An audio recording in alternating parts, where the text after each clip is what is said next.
episode of the Exploring Washington State podcast. Here's your guest host, our very own social media maven, MacKenzie Passegger. Hey everyone, welcome back to this week's episode of Exploring Washington State. Today I'm talking to Brooke Martinez, the creator of 2232 Ceramics. Brooke is Spokane based, and we are so excited to have her on today. Welcome, Brooke. Hi. Hi, nice to have you on. Thanks for having me. So to kick things off, let's just jump right in. How long have you been doing pottery? How did you get started? What is the backstory to you? I've been doing pottery since I was a young kid. Actually, my grandma was a potter. And so pretty much for as long as I can remember, I was making little pinch pots with her or, glazing dishes that she had made. And I never really did any wheel work with her, but was still around pottery and playing with clay and stuff like that. After I grew up a bit and went to high school, I took a class in high school, and I didn't really feel it was like a passion at that time, but it was fun and artistic. And after that class was over, I really didn't pursue it after that. And then about 10 years went by, and I was working in a creative career, but I was on the computer all the time. And I just really wanted to find a hobby where I could keep my hands busy and actually make something with my hands. So at that point, I took a class with Clay Connection. They're local to Spokane. It was about a 6-week course, just 1 day a week. So it was really only 6 classes. And there I really just fell in love with it. So as soon as that class was over, I pretty much looked into getting my own studio set up at my house so I could continue to do it all the time. Is that when you made the decision to go full time with pottery work? No, I definitely had to. I mean, I barely learned anything in that class at Clay Connection. They taught me a lot. It's just that 6 days in a class is not very much time. So once I started working, out of my own house and on the pottery wheel here, I really had to figure out centering clay and really just teach myself from scratch. And that was back in 2016, I think. So I spent about 3 years doing pottery as a hobby, and a side hustle outside of my full-time job at that time, just, working on the weekends and evenings and any free time I had, just trying to teach myself. Watched a lot of YouTube videos, lots of practice. So what was the biggest learning curve you would say that you encountered when you started doing pottery at home, when you spent more time dedicated to it? I would say probably just figuring out how to set up a home studio and learning how to run everything, figuring out how to run a kiln. I was lucky enough that my sister-in-law's family had an old kiln. It was probably a 30-year-old kiln that they let me borrow. And it still worked great. It was electric, but I had to figure out how to use the kiln sitter, which is this little mechanical contraption, basically, where you put a pyrometric bar in, and as soon as it reaches temperature, that kiln sitter clicks off, and you know that the firing has finished. So just doing a lot of research, trying to figure out that. I would say all that. Set up and learning to use different equipment. Yeah, exactly. And figuring out where to get supplies and really just teaching myself again, kind of from scratch. Are there a lot of places in Spokane that you can locally buy your supplies, or are you having to order a majority of them online? There are a few places that you can buy locally. The Clay Connection is one of them. They have a pretty good retail area with glazes and clay and things like that. But now that I'm, doing it full time and buying bulk clay, I order from a place in Seattle or Tacoma. Okay, so it's still Washington local. Yes. Well, they're a distributor so I primarily use Laguna Clay. They're based in California. And then the company in Tacoma, they do make a lot of the glazes that I use. So jumping into doing the actual pottery, what is kind of the general process? Do you have to do anything to the clay before it goes onto the wheel? How does that work? The first step is measuring out the amount of clay that you're going to use to make a mug, for example. I use 1 pound, 3 ounces. So I'll take a 25-pound bag of clay and cut it up into, I think I usually get 19 or 20 balls of clay at that 1 pound, 3 ounce size. And I just, smack them into a ball. To soften it up? Just to like get the shape nice and round. It makes it easier for when I center versus like throwing a square piece of clay onto the wheel. It's kind of hard to round it out that way. And then if I am recycling clay that I've used in the past and I'm going to reuse it, there's a wedging process that I do to prepare the clay. And it basically just, gets all the air bubbles out and makes it all the same softness and things like that. Okay. And how long do you usually spend forming, say, a mug on your wheel? It takes about 3 minutes. It's a lot faster than I thought it would be, actually. Yeah, that's pretty fast. When I first started, it would probably take me 8 minutes. But as I've made the same shape over and over and over, I've gotten pretty fast at it. Do you then form the handle just with your hands? Yep. So it's a process called pulling the handle, and you start with a log of clay, sort of, and you just do like a pulling motion to form it into the handle shape you want. Kind of like flattening out the clay and just making it as thick or as wide as you want. You can drag your thumb across the clay if you want to give it a certain shape. And that's the process. So sorry. I usually will throw like 40 mugs at a time. And then as those are drying, I'll make all the handles. Do the handles get attached before they go into the kiln, or are they attached afterwards? They get attached before they go into the kiln, definitely. So once I've thrown a mug, I'll let it dry for about 24 hours until it's in a state called leather hard. And you want the mug and the handle to be about the same dryness, I guess. So that way when you're attaching the two pieces, they will stick together. You don't have the handle drying faster than the actual mug itself or vice versa. How long do the mugs have to sit in the kiln for once they're ready? The first firing is called the bisque firing, and that will be on for about 7 hours. Goes to about 1900 degrees. But it takes a full 24 hours for the kiln to cool down before I can open it and take those pieces out. So there's more than one firing? Yes.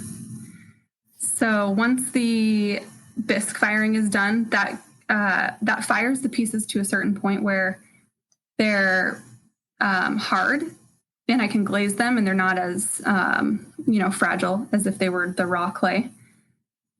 And so once they're glazed, then I'll fire them again, and that will be the final firing time.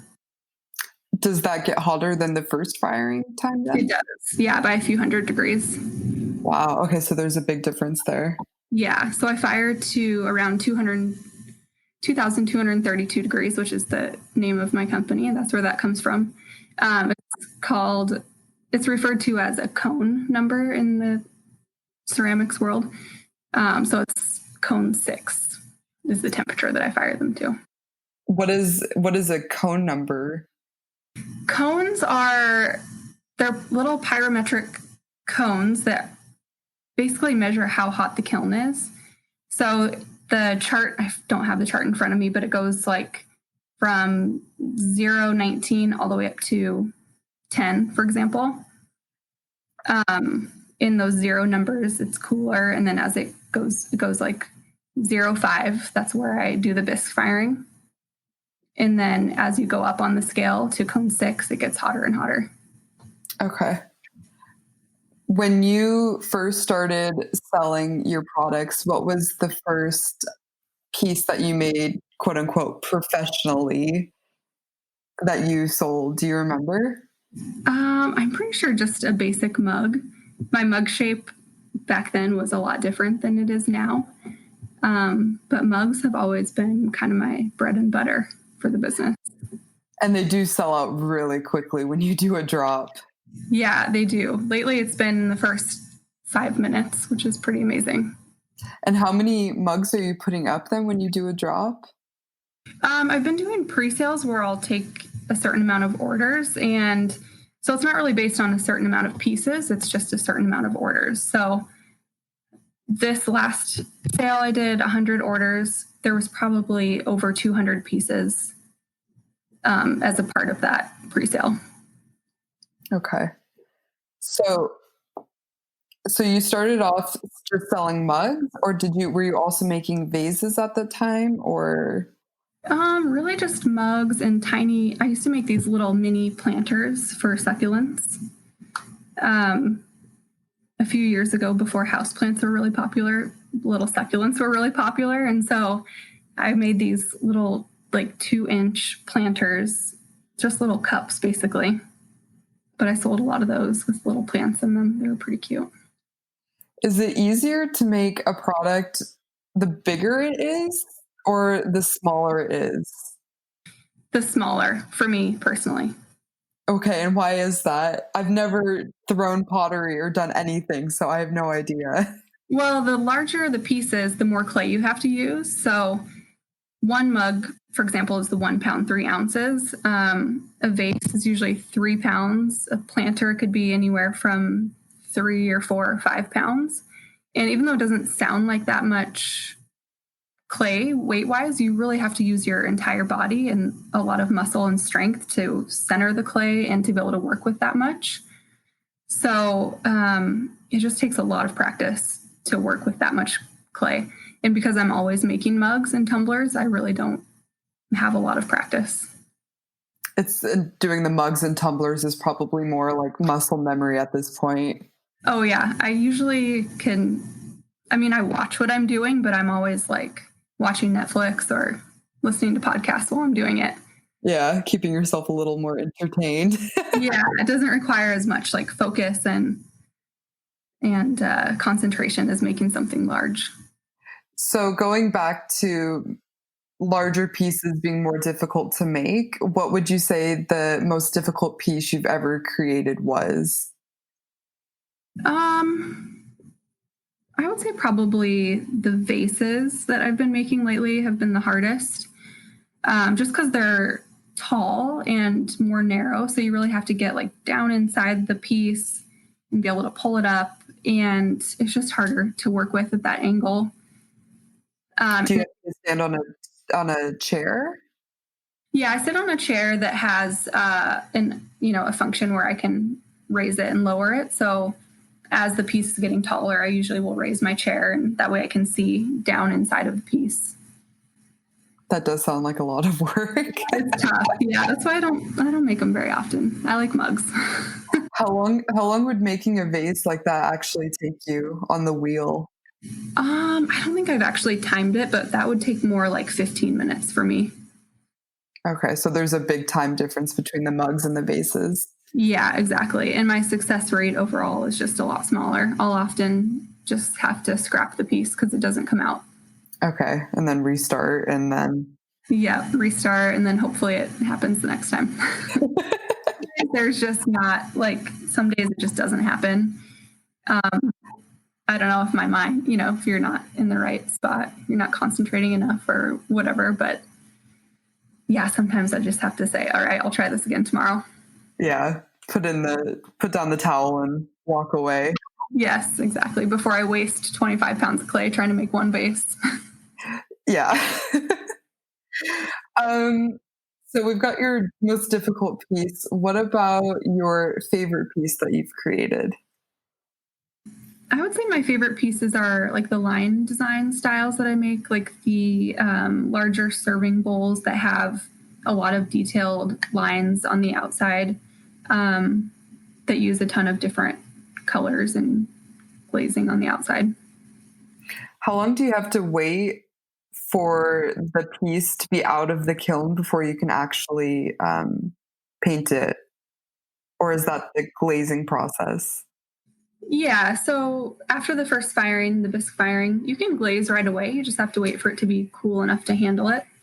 So pretty much, the 24 hours after I run the kiln, it'll be around 100 degrees and I can take them out and start glazing them at that point.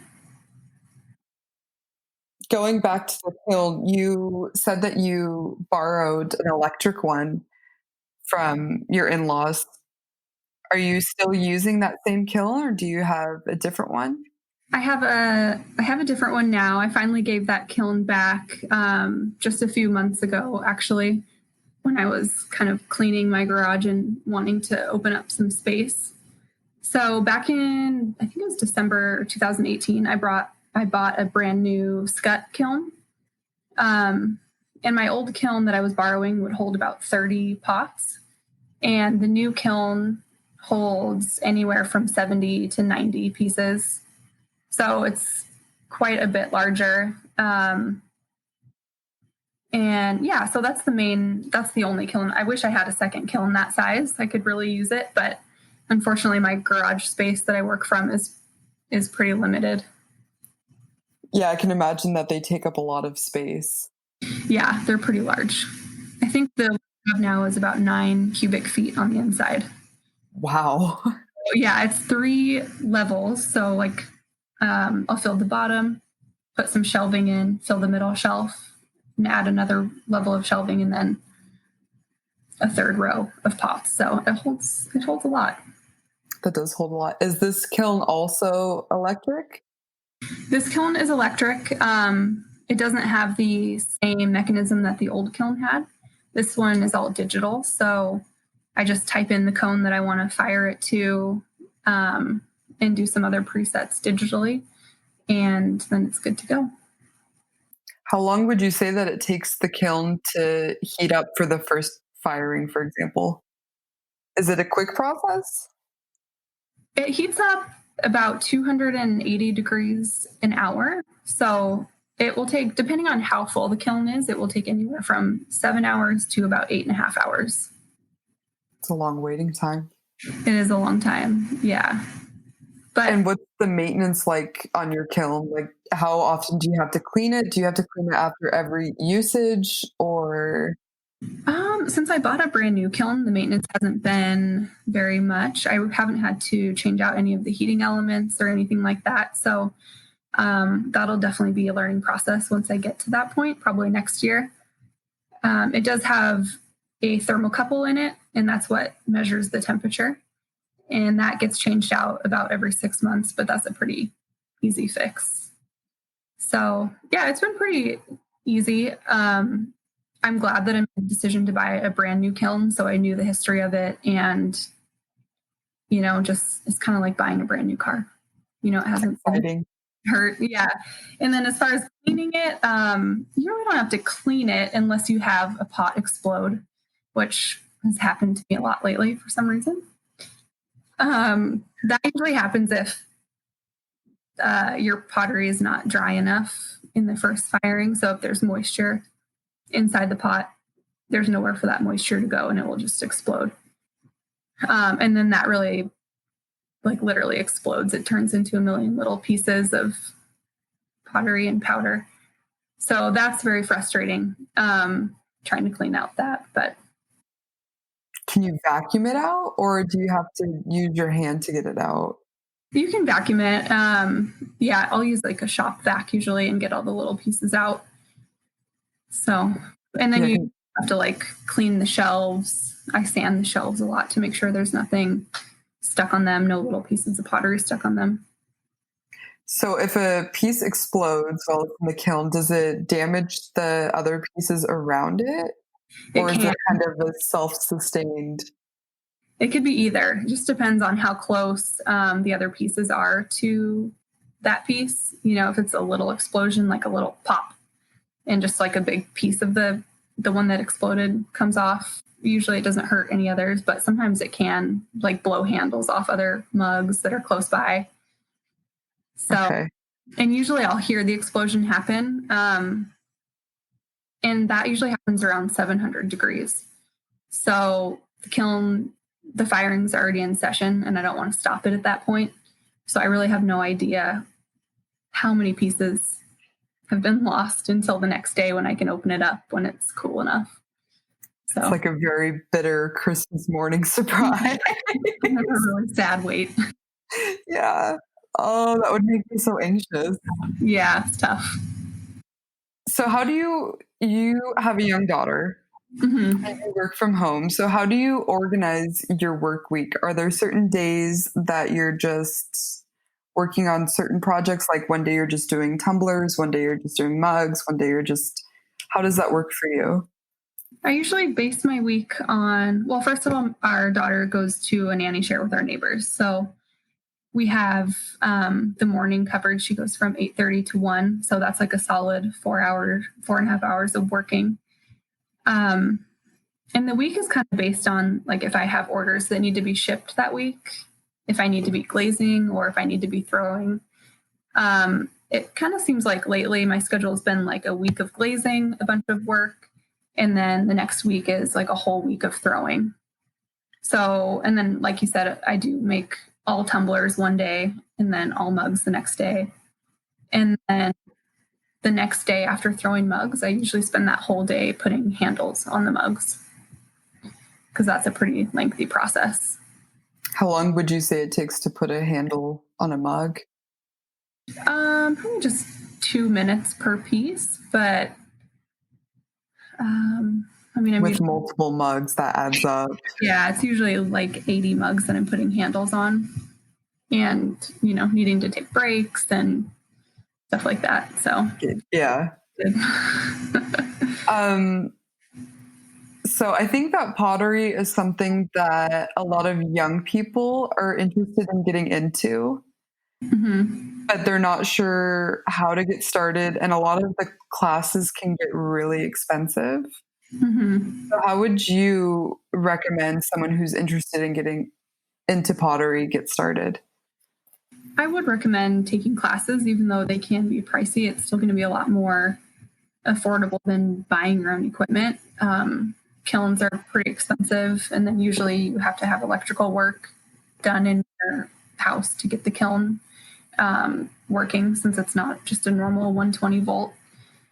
And then buying a wheel is quite expensive as well. So just, finding local classes or even other potters in your town that do personal private lessons would probably be a good idea. But unfortunately, it's not a cheap hobby to get into. Like skiing? Yeah. I mean, it is all like one-time purchases, like buying a wheel and buying a kiln. And you can find stuff on Craigslist if you're in a bigger city. And that's a great way to go too, because kilns do last forever. Like the last one I had was 30 years old at least, and it still worked great.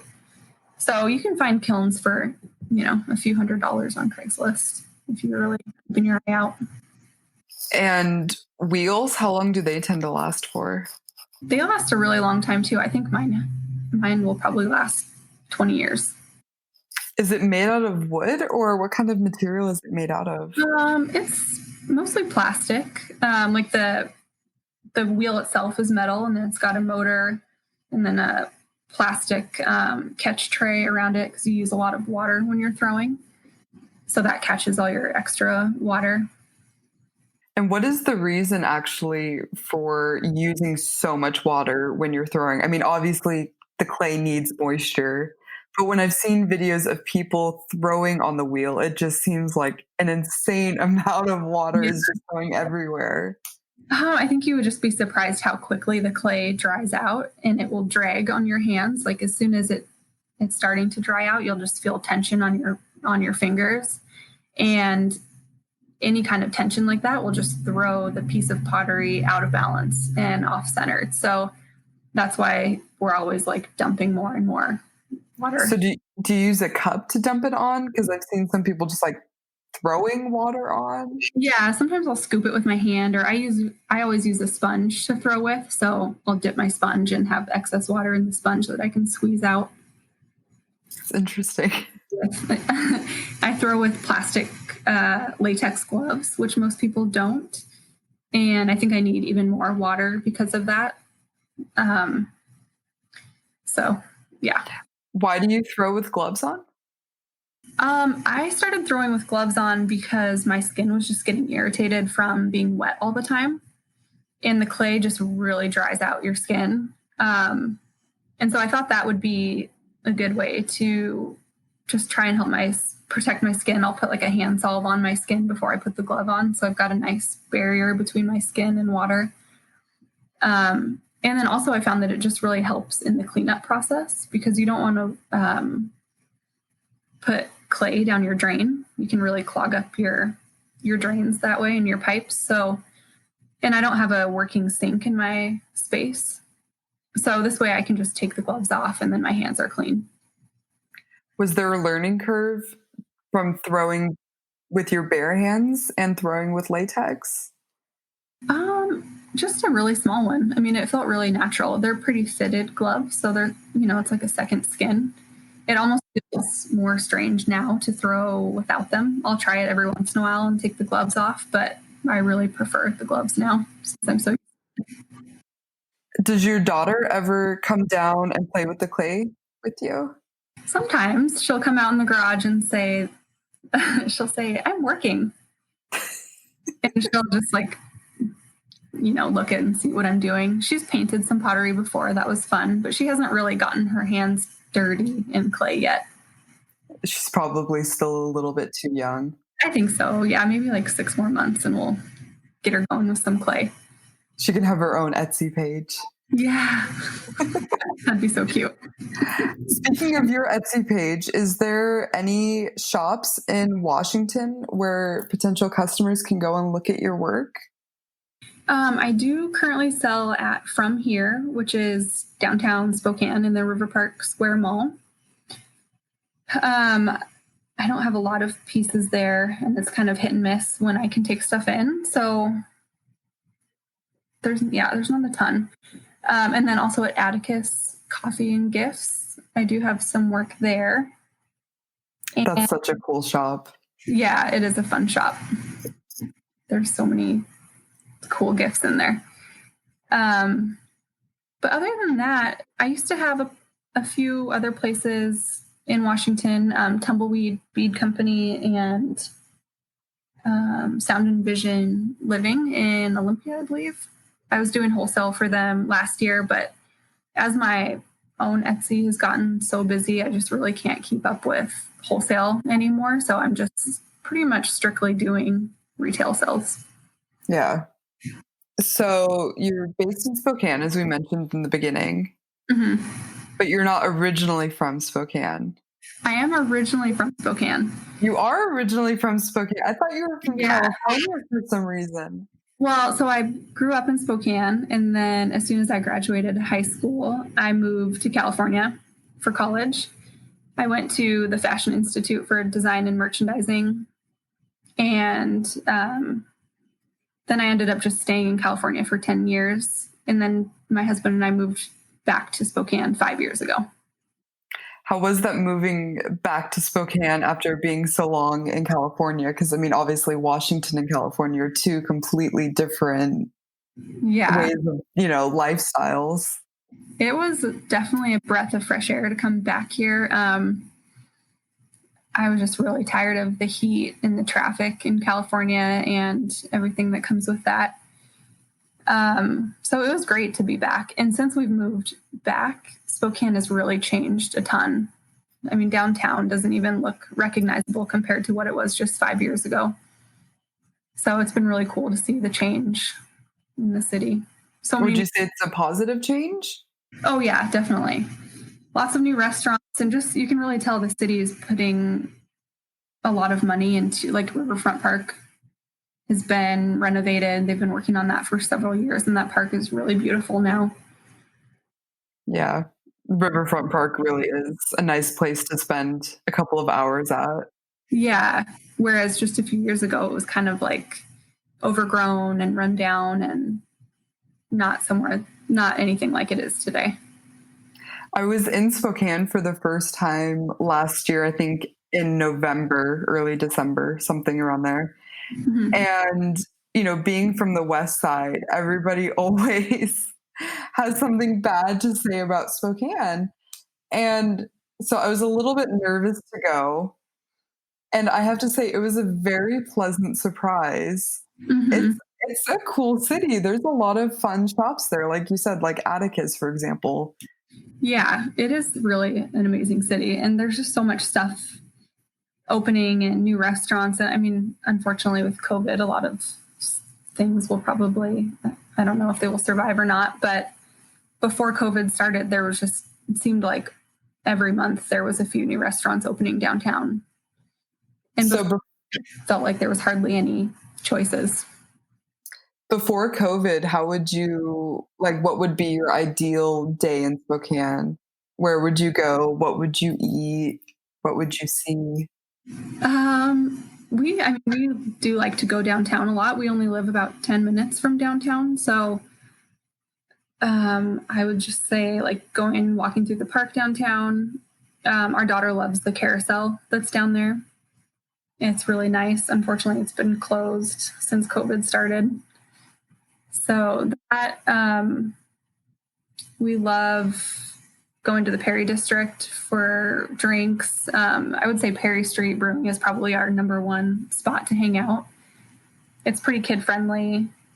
Even now with COVID, they've expanded their outdoor seating, so there's a lot of space to sit outside pretty safely. And just hanging out in the Perry District is fun too. There's a lot of markets that happen there, farmers markets and things like that. Yeah, I think Spokane has a lot more to offer than most people realize. Mm-hmm.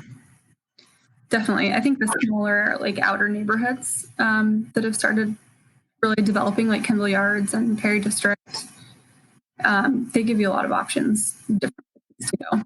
Definitely. So thank you so much, Brooke, for being on. It was such a nice talk with you. I hope everyone goes and checks you out at 2232 Ceramics on Instagram. Thank you. Appreciate it. It was nice talking to you too. All right. Talk to you later. See ya.